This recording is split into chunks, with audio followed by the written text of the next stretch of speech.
More work on the GS500. We are fitting over the course of the next couple of evenings. We have a new battery because it's not charging properly. So I'm going to fit a new battery, and then if they're still not charging properly, then it needs maybe a regulator or the whatever they are, magnets, the rotor. Not sure what it's called. Anyway, it's not charging properly, so new battery first. Bit of a gimmick. Got this from China for like a couple of quid. Why won't my camera focus? This is a voltmeter, clock, and temperature sensor, ambient temperature. If it drains the battery, then it'll be going in the bin.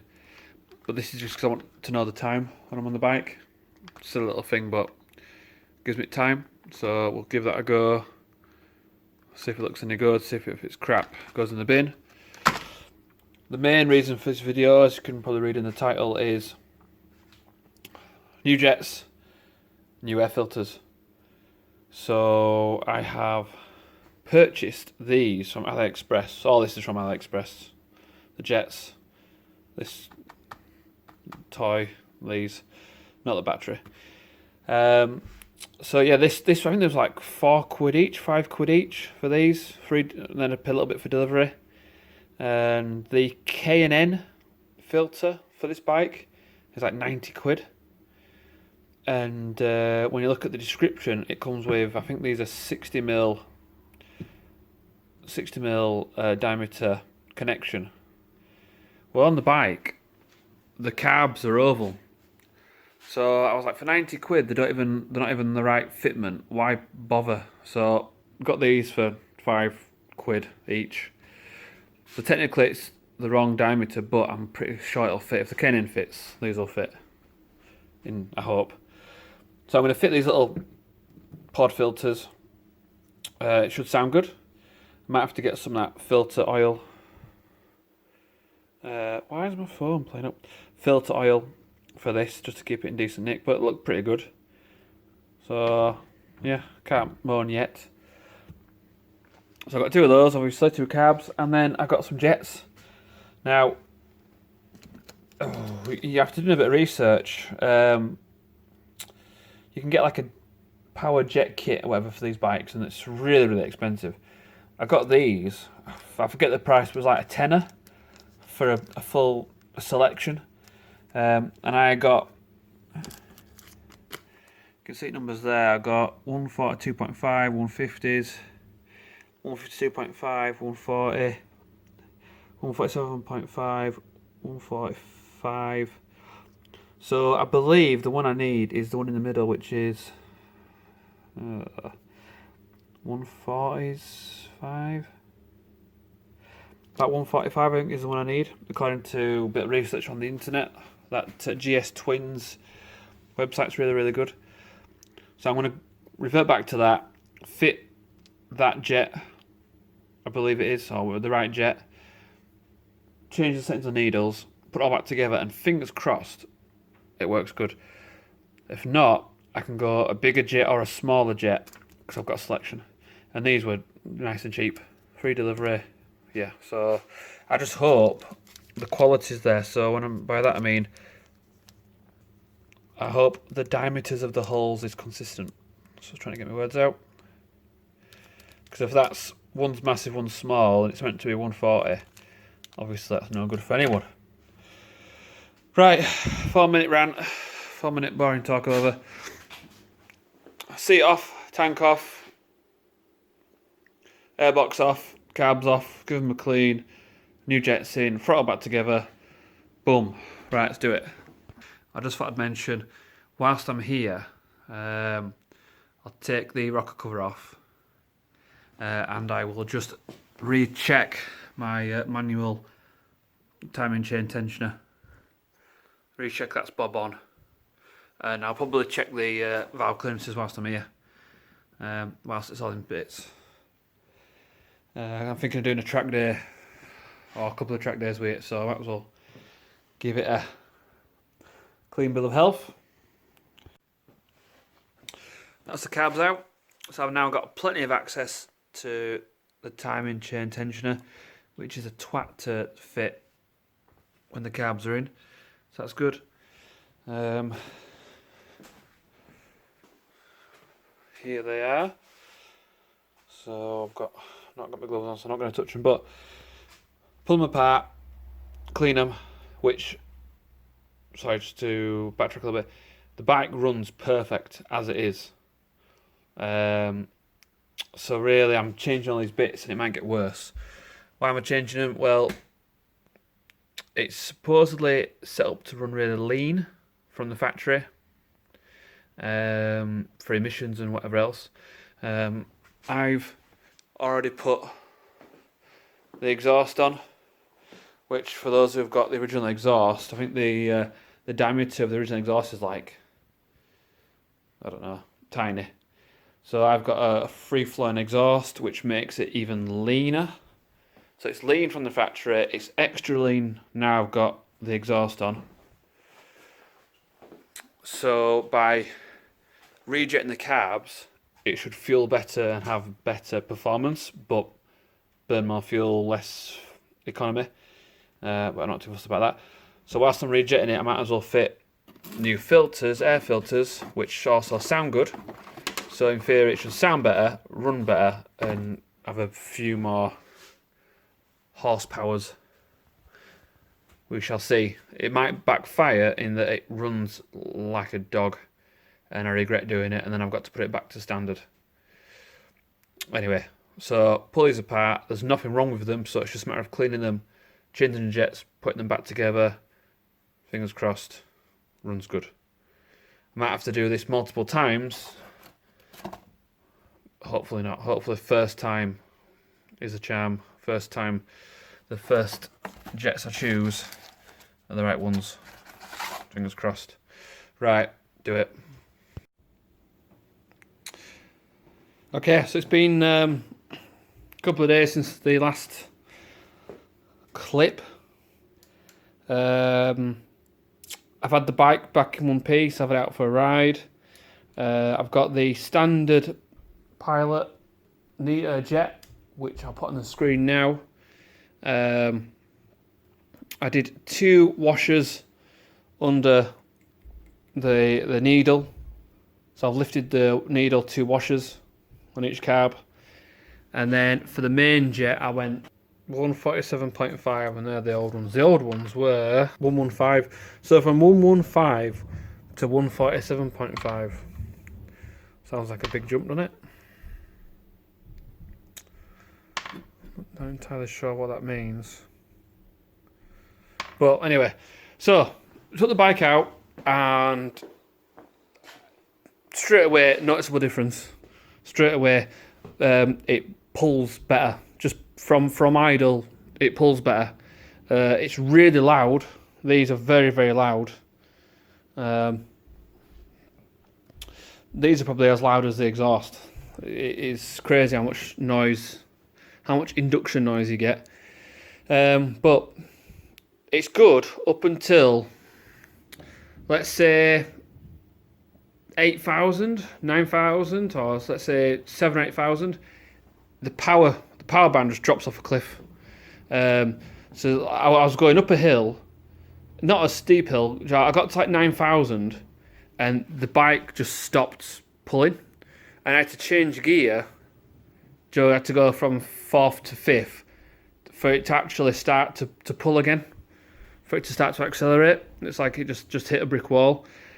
So I'm not entirely sure what that is. I'm gonna guess that it's running lean. My best guess, which we'll soon find out by the end of this video, my best guess is that it's running lean. At low RPMs, perfect. At half throttle, perfect. Full throttle at 9,000 RPM, I think it's running lean.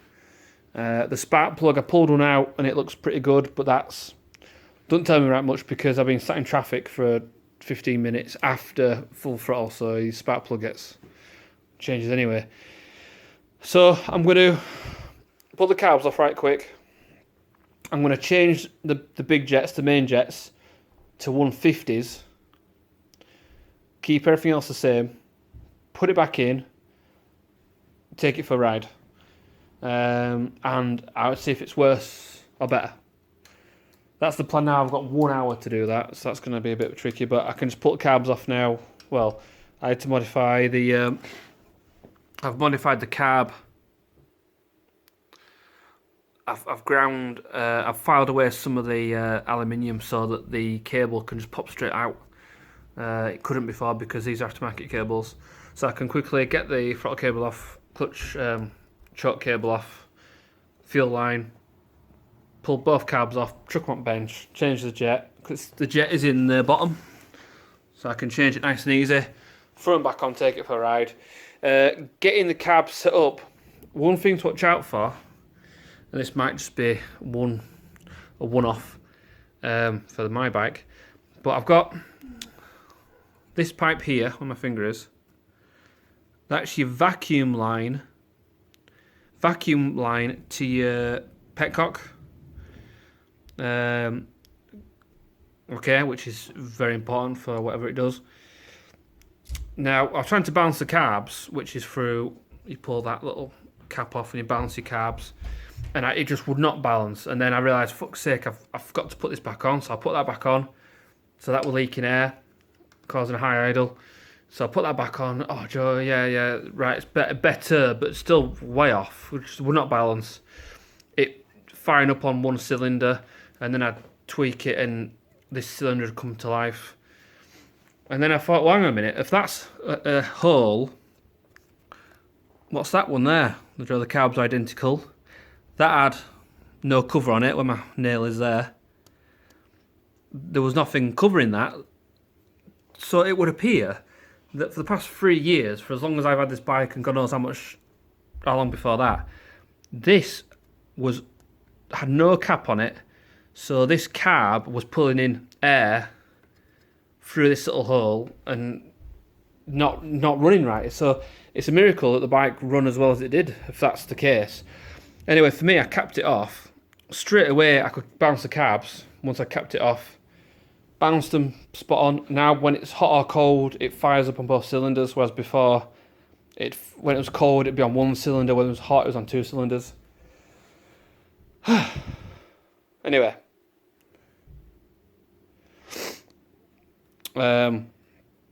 Stop talking. Right, change these jets and then take it for a spin.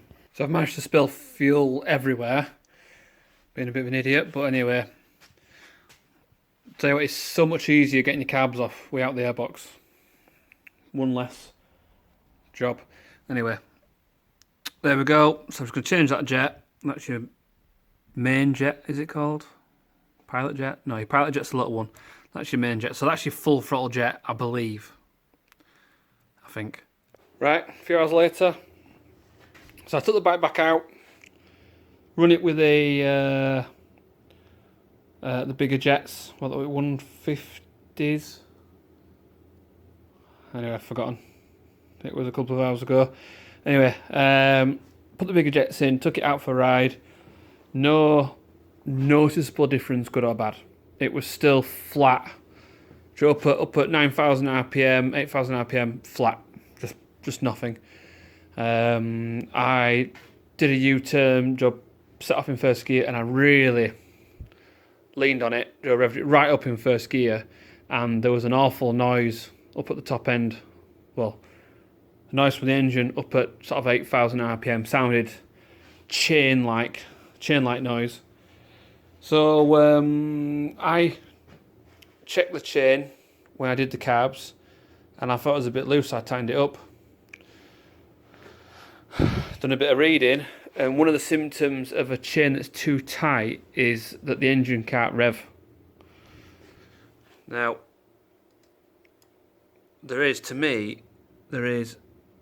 well, in hindsight, maybe that is too tight actually. That is pretty solid. There's no give. Well, there's give there obviously, but there's no, well, I don't know what I'm trying to say. That might be too tight, so I'm going to back off the adjuster, manual adjuster down there, back it off and start afresh. And I'm going to aim for a bit more slack. and then I'm going to rebuild it, and we'll see if it's any better. Right. So I've adjusted it back.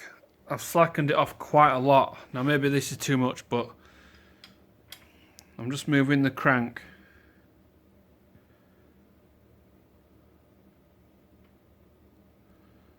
You see the chain moving up and down.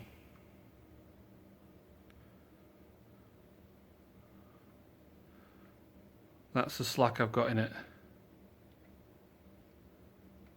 So I don't know if that's too much, but I'm going to go a bit of a loose chain rather than a tight chain and see how it performs. So I'll put the back back together, and I'll let you know in a bit. Right then. So went to work on it, 20 miles there, 20 miles back. The engine seemed better, with a bit of a looser chain, timing chain. Didn't really rag it on the way to work, because you can't really do that really safely or legally. But it rode nice and the engine seemed good. I just think what's happened is with the carbs and the filters and stuff, I think I've really, this is my best guess, I think I've unlocked all this extra power down in the lower rev range, and then up here it just sort of flattens off a bit. I don't know, maybe someone in comments can tell me otherwise, but it's only got two valves per cylinder. Anyway, it goes well. It goes well. I'm happy with it. So yeah, that's the end of that. Coming soon, I'm going to do a race. I'm going to race this on a go-kart track in April. Is the plan. I've got some spare wheels. I've got some used, well, the road legal slicks or sports tyres. Some Pirelli.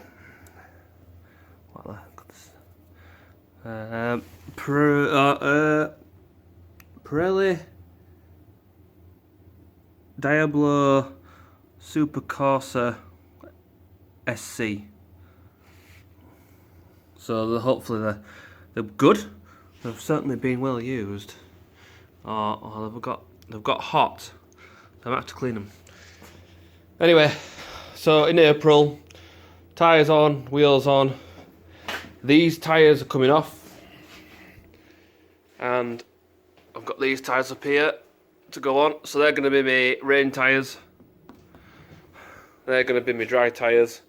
Yeah, it's a racing on a go-kart track. It's a 15-minute race around a go-kart track against God knows how many people. But yeah, it should be good fun. Hopefully I don't fall off. So yeah, thanks for watching. I'm going to put this away. I'm going to get this thing out because it's broken. That's going to the track in March, hopefully. So right, later.